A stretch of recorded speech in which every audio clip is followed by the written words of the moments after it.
Азыр мына ушу мен менен эфир чыккандан бери чогуу таңдайын жанып такылдап бир жакшы кызыбыз жөн сүйлөбөй ыр менен сүйлөп азыр комуз үйрөтүп атабыз. Анан аз-аздан болот экен.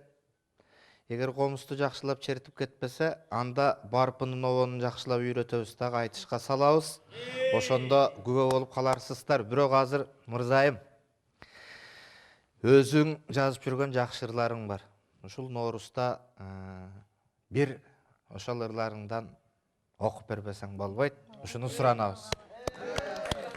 Керек дайым кайрат мүнөз күчтүүлүк, кейгенде пайда чыкпай түшкүрүп, чоочун жактан жалын басса тоолорду, чок диштейин кыргыз үчүн тиш күйүп.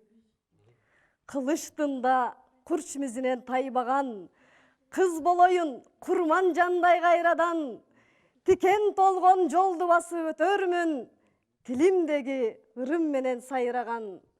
Кыргызым сен сатылбаган дарымсың, кыйналганда көздөн учар жанымсың, кол бутумдун үзүлгөнчө тамыры, коргоп берем ата журттун намысын. Кол бутумдун үзүлгөнчө тамыры, коргоп берем кыз келиндер намысын. Кыргызым, ким кыйшайтса байрагыңды, кылычыңа даяр кыл кайрагыңды. Сүрүн көрүп душманың безе качсын, сууруп алып жүрөгүн чайнарыңды. Кыргызым, ким булгаса мекениңди, салгылаш кестирбестен этегиңди, кашык каның калгыча далилдегин хан мынастын тукуму экениңди.